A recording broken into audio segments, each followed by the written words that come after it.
Hi ಎಲ್ಲರಿಗೂ ನಮಸ್ಕಾರ, welcome my channel. ನಾನು ಇವತ್ತು ನಿಮಗೆ ಪಾರಂಪರಿಕವಾಗಿ ಮಾಡಿಕೊಂಡು ಬಂದಂತ ಮೈಸೂರು ಪಾಕ್ ರೆಸಿಪಿನಿ ತೋರಿಸ್ತಾ ಇದ್ದೀನಿ. ತುಂಬಾ ಸಾಫ್ಟ್ ಆಗಿ ತಿನ್ನೋದಕ್ಕೆ ಅಷ್ಟೇ ಟೇಸ್ಟ್ ಆಗಿರುವಂತ, ಹಾಗೆ ಮಕ್ಕಳಿಂದಲೂ ದೊಡ್ಡವ್ರ ತನಕ ಇಷ್ಟಪಟ್ಟು ತಿನ್ನುವಂತ ಒಂದು ಒಳ್ಳೆ ಮೈಸೂರು ಪಾಕ್ ರೆಸಿಪಿ. ಯಾವ ರೀತಿ ಮಾಡಿದ್ದೀನಿ, ಏನೇನೆಲ್ಲ ಬೇಕು ಅಂತ ತೋರಿಸಿದ್ದೀನಿ. ನಾನು ಬಂದು ಇಲ್ಲಿ ತುಪ್ಪ ಎಣ್ಣೆ ಎರಡೂ ಕೂಡ ಹಾಕಿ ನಾನು ಮಾಡಿದ್ದೀನಿ. ಹೇಗೆ ಮಾಡೋದು, ಹಾಗೆ ಈ ತಿಂಗಳಲ್ಲಿ ಒಂದು ಸ್ವೀಟ್ಗಳನ್ನ ಈ ತಿಂಗಳಲ್ಲಿ ಮಾಡ್ತಾರೆ. ಹಾಗಾಗಿ ನನಗನ್ನಿಸ್ತು ಮೈಸೂರು ಪಾಕ್ ನಿಮ್ಮ ಜೊತೆ ಶೇರ್ ಮಾಡ್ಕೋಬೇಕು ಅಂತ.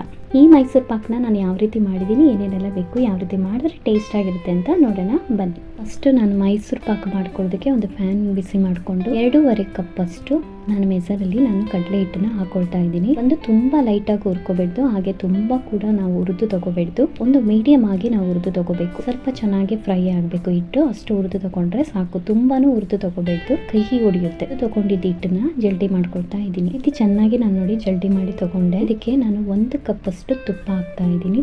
1 ಕಪ್ ಅಷ್ಟು ತುಪ್ಪ, ಹಾಗೆ 1 ಕಪ್ ಅಷ್ಟು ರಿಫೈನ್ಡ್ ಆಯಿಲ್ ಎಣ್ಣೆ ಹಾಕೊಂಡು ಇದನ್ನ ಚೆನ್ನಾಗಿ ಮಿಕ್ಸ್ ಮಾಡ್ಕೊಳ್ತೀನಿ. ಈಗ ನಾನು ಎಣ್ಣೆ ಹಾಕೋದಿದೆ, ಎಣ್ಣೆಯಲ್ಲಿ ಅಥವಾ ತುಪ್ಪದಲ್ಲಿ ನಾವು ಇದನ್ನ ಹಿಟ್ಟನ್ನ ಮಿಕ್ಸ್ ಮಾಡ್ಕೋಬೇಕು. ನಾನು ಮತ್ತೊಂದು ಕಪ್ ಎಣ್ಣೆ ಹಾಕೊಳ್ತಾ ಇದ್ದೀನಿ. 1 ಕಪ್ ಮಾತ್ರ ನಾನು ಇಲ್ಲಿ ಮಿಕ್ಸ್ ಮಾಡೋದಕ್ಕೆ ತುಪ್ಪ ಹಾಕಿದ್ದೀನಿ. 3 ಕಪ್ ನಾನು ಎಣ್ಣೆ ಹಾಕೊಳ್ತಾ ಇದ್ದೀನಿ. ಈಗ 2 ಕಪ್ ಎಣ್ಣೆ ಹಾಕೊಂಡು ನಾನು ಮಿಕ್ಸ್ ಮಾಡ್ಕೊಂಡೆ. ಆಗುತ್ತೆ, ಗಂಟು ಇರಬೇಡಿ, ಚೆನ್ನಾಗಿ ಮಿಕ್ಸ್ ಮಾಡ್ಕೋಬೇಕು. ಈಗ ನೋಡಿ ಈ ಹದದಲ್ಲಿ ನಾನು ಮಿಕ್ಸ್ ಮಾಡ್ಕೊಂಡೆ. ಚೆನ್ನಾಗಿ ಮಿಕ್ಸ್ ಮಾಡ್ಕೊಂಡು ಮತ್ತೆ ನಾನು 3ನೇ ಕಪ್ ಎಣ್ಣೆನ ನಾನು 4 ಕಪ್ ಹಾಕೊಂಡಿದ್ದೀನಿ. 1 ಕಪ್ ತುಪ್ಪ, 3 ಕಪ್ ಎಣ್ಣೆ ಹಾಕೊಂಡು ನಾನು ಚೆನ್ನಾಗಿ ಮಿಕ್ಸ್ ಮಾಡ್ಕೊಂಡೆ. ತುಪ್ಪ ತುಂಬಾ ಹಿಡಿಯುತ್ತೆ ಅಂತ ಹೇಳಿದ್ರೆ ನೀವು ಎಣ್ಣೆ ಕೂಡ ಹಾಕೊಂಡು ಮಿಕ್ಸ್ ಮಾಡ್ಕೋಬಹುದು. ಅಂದ್ರೆ ಜಾಸ್ತಿ ಮಾಡಿದಾಗ ಅಷ್ಟೇ ತುಪ್ಪ ಬೇಕಾಗುತ್ತೆ, ಹಾಗಾಗಿ ಎಣ್ಣೆ ಕೂಡ ಹಾಕಿ ಮಿಕ್ಸ್ ಮಾಡ್ಕೋಬಹುದು, ತೊಂದರೆ ಇಲ್ಲ. ಚೆನ್ನಾಗಿ ಒಂದು ಟ್ರೇ ತಗೊಂಡಿದ್ದೀನಿ, ಅದಕ್ಕೆ ಶೀಟ್ ಹಾಕಿ ಅದಕ್ಕೆ ನಾನು ಸ್ವಲ್ಪ ಸವರಿ ಇಟ್ಕೊಳ್ತಾ ಇದ್ದೀನಿ. ಕಡಾಯಿ ತಗೊಂಡಿದ್ದೀನಿ ಮೈಸೂರು ಪಾಕ್ ಮಾಡ್ಕೊಳ್ಳೋದಕ್ಕೆ. 2 ಕಪ್ ಅಷ್ಟು ನೀರು ಹಾಕೊಂಡು ಬಂದು 2.5 ಕಪ್ ಅಷ್ಟು ಹಿಟ್ಟು ತಗೊಂಡಿದ್ದೆ. 2 ಕಪ್ ಅಷ್ಟು ನೀರು ನಮಗೆ ಸರಿ ಆಗುತ್ತೆ. ಹಾಗೆ 2 ಕಪ್ ಅಷ್ಟು ಸಕ್ಕರೆ ಹಾಕೊಳ್ತಾ ಇದ್ದೀನಿ. ನಿಮಗೆ ಇನ್ನೂ ಸ್ವೀಟ್ ಬೇಕು ಅಂದ್ರೆ ಮತ್ತೊಂದು ಅರ್ಧ ಕಪ್ 1 ಕಪ್ ನೀವು ಸೇರಿಸ್ಕೋಬಹುದು. ಸ್ವೀಟ್ ನಾನು ಮಾಡ್ತಾ ಇದ್ದೀನಿ. ಚೆನ್ನಾಗಿ ಕುದೀತಾ ಇದೆ, ಒಂದು ಪಾಕದ ರೀತಿ ಸ್ವಲ್ಪ ನಂಡಾಗ ಹಾಕಬೇಕು.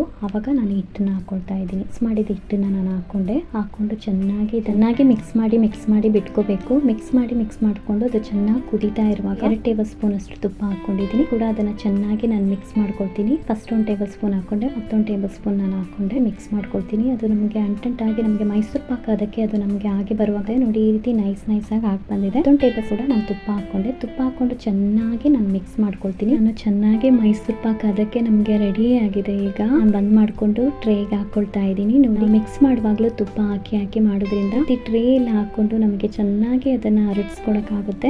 ಈ ರೀತಿ ಚೆನ್ನಾಗಿ ನಾವು ಬಿಡಿಸ್ಕೋಬಹುದು. ನೋಡಿ ಈ ರೀತಿ ನಾನು ಅದನ್ನ ಟ್ರೇ ಅಲ್ಲಿ ಫುಲ್ ಕವರ್ ಮಾಡ್ಕೊಳ್ತಾ ಇದ್ದೀನಿ. ದಪ್ಪ ಪೀಸ್ ನಾನು ಇಲ್ಲಿ ಕಟ್ ಮಾಡ್ತಾ ಇಲ್ಲ, ಸ್ವಲ್ಪ ತೆಳುವಾಗೆ ನಾನು ಮಾಡ್ತಾ ಇದ್ದೀನಿ. ದಪ್ಪ ಬೇಕು ಅಂದ್ರೆ ಅರ್ಧ ಟ್ರೇ ಹಾಕೊಂಡ್ರೆ ತುಂಬಾ ದಪ್ಪ ಪೀಸ್ ಕಟ್ ಮಾಡಬಹುದು. ತೆಳುವಾಗೆ ಹಾಕಿ ಕಟ್ ಮಾಡ್ತಾ ಇದ್ದೀನಿ. ತುಂಬಾ ತೆಳುವಾಗಿ ನಾನು ಮೈಸೂರು ಪಾಕ್ ಪೀಸ್ ಆಗಿ ನಾನು ಕಟ್ ಮಾಡಿ ತೆಗಿತಾ ಇದ್ದೀನಿ. ಫುಲ್ ಟ್ರೇ ಹಾಕೊಂಡಿದ್ದೀನಿ. ಟ್ರೇ ಇಲ್ಲ ಅಂತ ಹೇಳಿದ್ರೆ ಸ್ಟೀಲ್ ಪ್ಲೇಟ್ ಅಲ್ಲಿ ಕೂಡ ನೀವು ಹಾಕೊಂಡು ಕಟ್ ಮಾಡಬಹುದು. ನಾನು ಸ್ವಲ್ಪ ಕಡಿಮೆ ಎಲ್ಲ ಮಾಡೋದು, ಚಿಕ್ಕ ಪ್ಲೇಟ್ ಸ್ಟೀಲ್ ಪ್ಲೇಟ್ ಬರುತ್ತೆ ಅಲ್ಲ, ಅದ್ರಲ್ಲೇ ನಾನು ಮಾಡ್ಕೊಳ್ತೀನಿ. ತೋರಿಸೋದ್ರಿಂದ ನಾನು ಈ ರೀತಿ ಟ್ರೇ ಅಲ್ಲಿ ನಾನು ನಿಮಗೆ ತೋರಿಸ್ತಾ ಇದ್ದೀನಿ. 1 ಗಂಟೆ ನಾನು ಬಿಟ್ಟಿದ್ದೆ, ಈ ರೀತಿ ಗಟ್ಟಿ ಆಗಿದೆ. ಸ್ವಲ್ಪ ಸೈಡ್ ಹೀಗೆ ನಾನು ಬಿಡಿಸ್ಕೊಳ್ತಾ ಇದ್ದೀನಿ. 1-1.5 ಗಂಟೆ ಬಿಟ್ರೆ ಸಾಕು. ಇಲ್ಲ ನಿಮ್ಗೆ ಇನ್ನೂ ತುಂಬಾ ಗಟ್ಟಿಯಾಗಿ ಬೇಕು ಅಂದ್ರೆ 1-2 ಗಂಟೆ 3 ಗಂಟೆ ಸಾಫ್ಟ್ ಆಗಿ ಇಲ್ಲಿ ನಾನು ಕಟ್ ಮಾಡ್ಕೊಳ್ತಾ ಇದ್ದೀನಿ. ಸಾಫ್ಟ್ ಆಗಿ ನನಗೆ ಬೇಕಿತ್ತು. 1 ಗಂಟೆ ಲಾಸ್ ಆಗಿದೆ. ಈಗ ನಾನು ಅದನ್ನ ಬಿಡಿಸಿ ಕಟ್ ಮಾಡ್ಕೊಳ್ತಾ ಇದ್ದೀನಿ. ಇಲ್ಲಿರುವಂತ ಬಟರ್ ಶೀಟ್ ನ ನಾನು ತೆಗೆದೆ. ನೋಡಿ ಈ ರೀತಿ ನಾನು ಸಮವಾಗಿ ಒಂದು ಲೈನ್ ಆಗಿ ಕಟ್ ಮಾಡ್ಕೊಳ್ತಾ ಇದ್ದೀನಿ. ನೋಡಿ ಇಲ್ಲಿ ಒಂದೇ ಮೆಜರ್ ಅಲ್ಲಿ ನಾನು ಕಟ್ ಮಾಡ್ಕೊಳ್ತೀನಿ. ಅವಾಗ ನೋಡೋದಕ್ಕೂ ಚೆನ್ನಾಗಿರುತ್ತೆ. ಮೈಸೂರು ಪಾಕ್ ಶಾಪಲ್ಲೆಲ್ಲ ನಮಗೆ ಆ ಶೇಪ್ ಅಲ್ಲಿ ನಮಗೆ ನೋಡೋದಕ್ಕೆ ಚೆನ್ನಾಗಿ ಸಿಗುತ್ತೋ ಅದೇ ರೀತಿ ಒಂದು ಶೇಪ್ ಅಲ್ಲಿ ಕಟ್ ಮಾಡ್ಕೊಂಡ್ರೆ ನಮಗೆ ನೋಡೋದಕ್ಕೂ ಚೆನ್ನಾಗಿರುತ್ತೆ, ಹಾಗೆ ತಿನ್ನೋದಕ್ಕೂ ಇಂಟ್ರೆಸ್ಟ್ ಬರುತ್ತೆ. ನೋಡಿ ಈ ರೀತಿ ಒಂದು ಒಳ್ಳೆ ಶೇಪ್ ಅಲ್ಲಿ ನಾನು ಕಟ್ ಮಾಡ್ಕೊಳ್ತಾ ಇದ್ದೀನಿ.